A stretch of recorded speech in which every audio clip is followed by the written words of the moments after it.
DSPN, the Devlin Sports Podcast Network.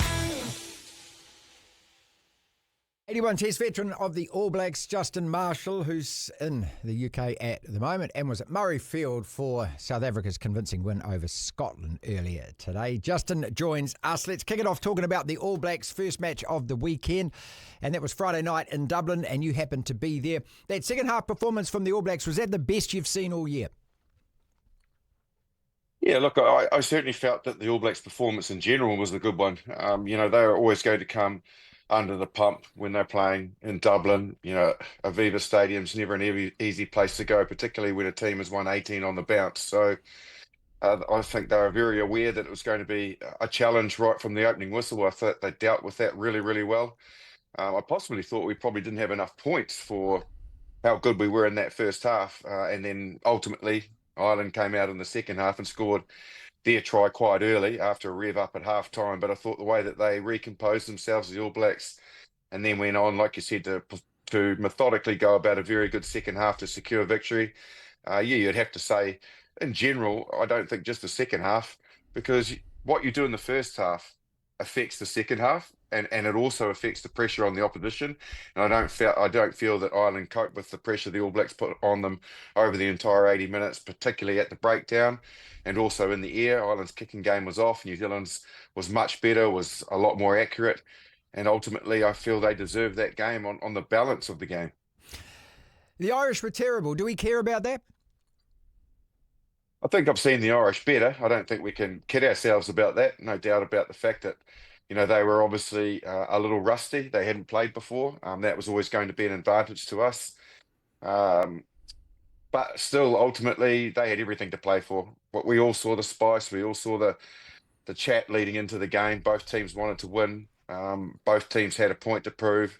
Ireland in particular, after that quarterfinal exit where they felt they were slightly robbed, and then all the criticism that followed that, and then the banter between Sexton and Rieko Ioane. So there was plenty on it.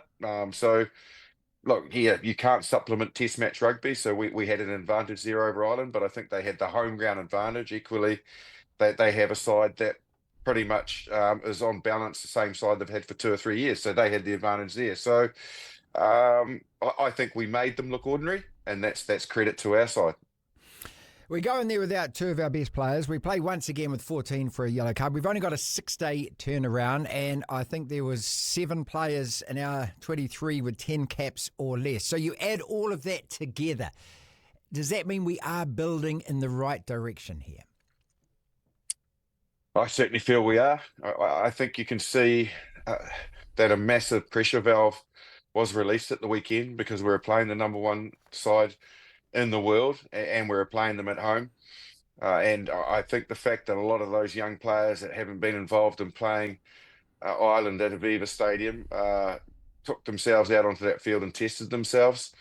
Equally, winning at Twickenham the week before was vitally important as well. Many of them hadn't experienced that before. So for a team that is green and young and doesn't have a mountain of test caps, but still has a good nucleus of experience, but also that raw talent. They haven't been overawed by the situation that's been confronting them in the last couple of weeks, and I think we're trending in the right direction. Do I think we're still the team that we can be? No. Do I think we are reaching our potential? No. I think we're probably still operating around that 80% mark. But man, that's got to be encouraging, does it not? Like the fact we've still got 20% in us, and we've just knocked over the number one team in the world, and I think the number 4 team or 5 team in the world, then our potential has to be really encouraging.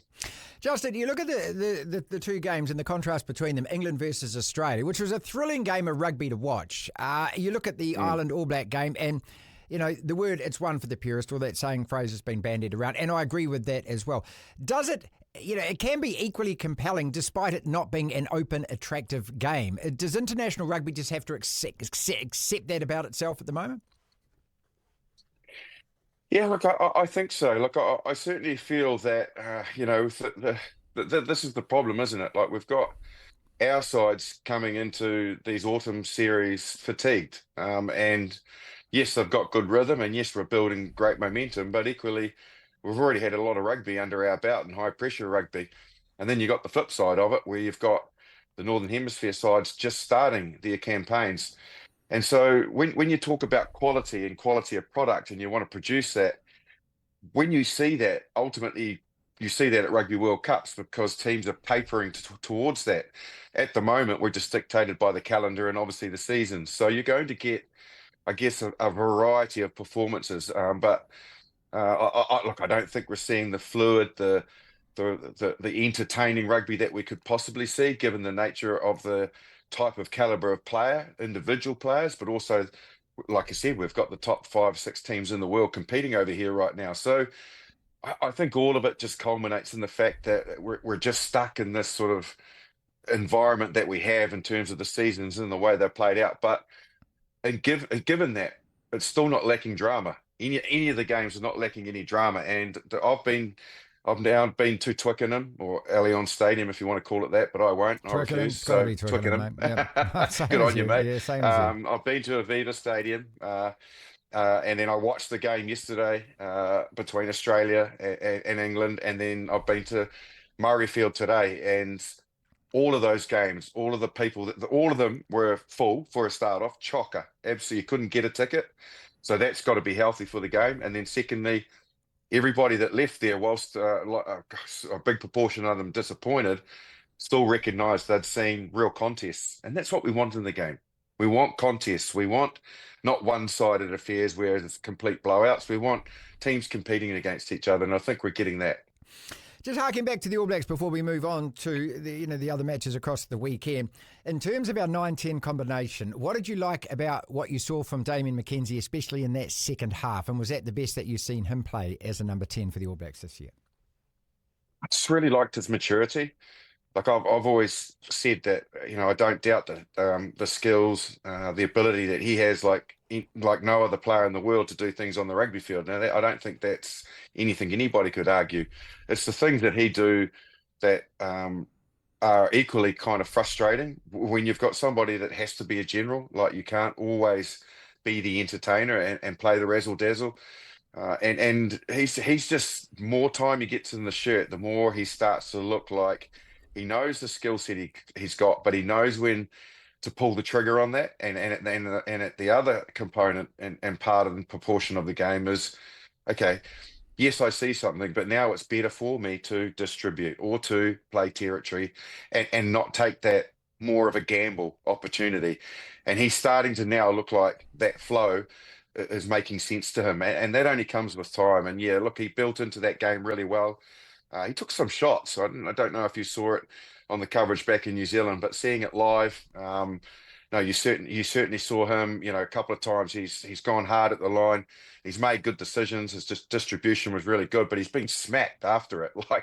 And typical Damian McKenzie, he dusts himself off and picks himself back up and gets himself back in position. So they tried to rattle him, Ireland, and they did that unsuccessfully because he stayed composed. And like you said, his maturity and the way that he controlled the game, his goal kicking, and the way he got the team around him to make sure that when they got their opportunities, they took them, was outstanding in that second half. So it's incredibly encouraging the way that he is trending along with the side, isn't it? It's not a coincidence, is it? That when you get those generals, in particular the guy in that shirt playing well, the team tends to trend in the right direction as well. Your old position, Cortez Latama, he was under a hell of a lot of pressure and he struggled under that pressure. Is it time, given the fact that the All Blacks have beaten England and beaten Ireland, to start Roigard against France? I think they'll look at a couple of key important components within the dynamic of making that selection. And one of them is the amount of time, obviously, that Cortez Latama has played with Damian McKenzie, which is a lot. Now, you would suspect, hopefully, that Beauden Barrett, I haven't seen the media and the chat coming into this week, so I don't know if his stand down, actually, can you educate me, Marty? Is it 2 weeks or was it just one? Oh, I think he's available for this weekend, yeah. Okay, there you go. So, look, then all of a sudden you've got this dynamic where that doesn't matter. It's about combinations and know each other. But if Beauden Barrett comes back into the mix, then it doesn't really matter whether it's Cortez Latama or Cam Roigard who plays with him. Or does Scott Robertson continue to say, look, we had our faith in Damian McKenzie. He's finally got to the point where we are very trustworthy of him. and he starts at 10, then do they look at that combination that Latimer and him have at the Chiefs as being the catalyst for them to be selected, and Roygaard stays off the bench? I always said at the start of this tour, and I'm no messiah by any means, that I felt that Roygaard would play Japan. He'd come off the bench against England and Ireland, and he would probably start against France if he was showing that he has got the minutes, that he's got the lungs, and he's back to the type of player that we saw at the Rugby World Cup last year. Because to a degree, he was arguably probably the incumbent and deserves his opportunity to start a Test match, because coming off the bench, it's just different. You're feeling your way into the game is different than what it is when you start coming off the bench. You've got to try and fit in. Things have already happened. You can make them happen when you start. So I think possibly he deserves that opportunity, given that he's done everything he could and should have done, and has got himself back to where he was. And let's face it, he's not a bad player, is he? So I think we're in good hands. A couple of other questions just finally about this Irish Test. And you were there in Twickenham, as you said. The refereeing of Nick Berry, who obviously understands every single rule in the rule book and pinged it on the weekend. Look, the way that the breakdown was officiated, just watching it on the TV, it looked different. I thought the Irish were coming in from the side, and yet that wasn't getting pinged. Yet against England, that was getting pinged. He seemed to find every other infringement there was on the park. Again, it's frustrating, isn't it? Did you see a difference between the way that those two All Black matches have been refed? Well, because you were there watching the whole chessboard in front of you. Yeah, I did. I thought both referees approached the breakdown in a different manner. I think you're accurate in what you're saying, that the breakdown was interpreted in a completely different way by Nick Berry than what it was by Angus Gardner. But in saying that, look, I certainly felt that it wasn't massively a disadvantage to the All Blacks. Look, We adapted I chatted to it, didn't we? I mean, that was the good thing about it yeah, this time. I chatted to Razor with the local broadcaster TNT after the game. He came on our panel and stood next to me, and he basically said, "Hey, as a bit of a joke, how good's Nick Berry?" Because I think he realised that on the day, the way that Nick refereed that game, they got their fair share of the average decision, but you're always going to get them, and so did Ireland. But in general, the way the All Blacks played on the day, I think it helped the All Blacks, and I think the calls that Scott Robertson would like to see going his way went his way in general over the balance of the game. So it didn't happen the week before. I thought the All Blacks were a little more clunky the week before and struggled a little bit and struggled a bit more at the breakdowns. But I think probably when you balance out the game at the weekend, the breakdowns in particular, which you alluded to in your question, which was bang on, because it needs to be a discussion point, Marty. It helped the All Blacks a long way to winning that game, because I thought they dominated that space. You've been in an arm wrestle like that many, many times with a black jersey on. And there's something about winning a game where you've just got to grind it out, adapt to the referee, kick your penalties, get ahead on the scoreboard, close the game out. When you put all of that together and you tick all of those boxes, that's why I'm really pleased after this. Like, I was a dickhead. I said before the game that I didn't think we would beat Ireland in Ireland. Given what we'd seen so far this year, you and me have been talking all year, we hadn't shown that we were capable of doing that. Because if we had, we would have won one of those matches in South Africa. So that's an improvement, and that's a step up for this group of players, isn't it? And you've got to take confidence from that. Absolutely, you do. And, like I very much want the boys and the lads to do well every Test match, and I want them winning every Test match. And I certainly do ride all those minutes when they're in the big ones. And hand on heart, I could say I was a bit like you. I wasn't sure that we had the firepower to knock Ireland over, particularly when they named their side, which is a very good side. There was this kind of feeling that on the day, it's going to be hard work and it's going to be a grind, and we're going to have to win some of those big moments in the Test match to get the job done, because Ireland are too good an outfit to let us off the hook. But we did. Man, I was pleased. I was really pleased to see it. I was pleased to see the growth in the team, but equally the determination. And at times, they really hurt the Irish the way they defended, and equally they found themselves not being so suffocated and hurt by that blitz defence. They actually found resolutions, which is great, which means that they've grown and learnt from, quarterfinal last year onto the way England bamboozled us with their defence in June. Then equally they worked them out, and found plenty of space and scored some tries on the flanks at Twickenham the week before.